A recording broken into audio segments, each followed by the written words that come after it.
आज हम आपको सुनाने जा रहे हैं सफला एकादशी व्रत कथा। हिंदी कैलेंडर के अनुसार पौष माह के कृष्ण पक्ष की एकादशी तिथि को सफला एकादशी कहते हैं। धार्मिक मान्यताओं के अनुसार एकादशी के व्रत भगवान विष्णु को समर्पित होते हैं और सफला एकादशी का व्रत करने पर भगवान विष्णु इच्छित कार्यों में सफलता प्राप्त कराते हैं। इसलिए आप भी अगर अपने रुके हुए कार्यों और मनोवांछित फल को पाना चाहते हैं तो सफला एकादशी का व्रत जरूर करें। एकादशी का व्रत भगवान विष्णु जी को समर्पित होता है तथा इसका विधि विधान से पालन करने से व्यक्ति को मनोवांछित फलों की सरलता से प्राप्ति हो जाती है। यदि आप अपने जीवन में भगवान श्री हरि विष्णु जी की कृपा प्राप्त करना चाहते हैं तो एकादशी के व्रत का पालन अवश्य करें तथा अपने परिवार जनों के साथ भगवान विष्णु जी का पूजन अवश्य करें। सफला एकादशी व्रत कथा। व्रत की कथा के अनुसार चंपावती नगरी में एक महिष्मान नाम का राजा राज्य करता था। उसके 4 पुत्र थे। उन सब में लुम्पक नाम वाला बड़ा राजपुत्र महापापी था। वह पापी सदा पर स्त्री और वेश्यागमन तथा दूसरे बुरे कार्यों में अपने पिता का धन नष्ट किया करता था। सदैव ही देवता, ब्राह्मण, वैष्णवों की निंदा किया करता था।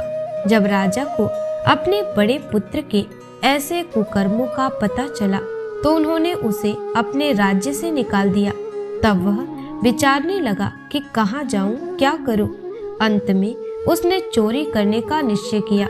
दिन में वह वन में रहता और रात्रि को अपने पिता की नगरी में चोरी करता तथा प्रजा को तंग करने और उन्हें मारने का कुकर्म करता। कुछ समय पश्चात सारी नगरी भयभीत हो गई। वह वन में रहकर पशु आदि को मारकर खाने लगा। नागरिक और राज्य के कर्मचारी उसे पकड़ लेते किंतु राजा के भय से छोड़ देते। वन में एक अति प्राचीन विशाल पीपल का वृक्ष था। लोग उसकी भगवान के समान पूजा करते थे। उसी वृक्ष के नीचे वह महापापी लुम्पक रहा करता था। इस वन को लोग देवताओं की क्रीड़ा स्थली मानते थे। कुछ समय पश्चात पौष कृष्ण पक्ष की 10वीं के दिन वह वस्त्रहीन होने के कारण शीत के चलते सारी रात्रि सो नहीं सका। उसके हाथ पैर अकड़ गए। सूर्योदय होते होते वह मूर्छित हो गया। दूसरे दिन एकादशी को मध्याह्न के समय सूर्य की गर्मी पाकर उसकी मूर्छा दूर हुई। गिरता पड़ता वह भोजन की तलाश में निकला। पशुओं को मारने में वह समर्थ नहीं था, अतः पेड़ों के नीचे गिरे हुए फल उठाकर वापस उसी पीपल के वृक्ष के नीचे आ गया। उस समय तक भगवान सूर्य अस्त हो चुके थे। वृक्ष के नीचे फल रखकर कहने लगा, हे भगवान, अब आपको ही अर्पण है ये फल, आप ही तृप्त हो जाइए। उस रात्रि को दुख के कारण रात्रि को भी नींद नहीं आई। उसके इस उपवास और जागरण से भगवान अत्यंत प्रसन्न हो गए और उसके सारे पाप नष्ट हो गए। दूसरे दिन प्रातः एक अति सुंदर घोड़ा अनेक सुंदर वस्तुओं से सजा हुआ उसके सामने आकर खड़ा हो गया। उसी समय आकाशवाणी हुई कि हे राजपुत्र, श्री नारायण की कृपा से तेरे पाप नष्ट हो गए। अब तू अपने पिता के पास जाकर राज्य प्राप्त कर। ऐसी वाणी सुनकर वह अत्यंत प्रसन्न हुआ और दिव्य वस्त्र धारण करके भगवान आपकी जय हो कहकर अपने पिता के पास गया।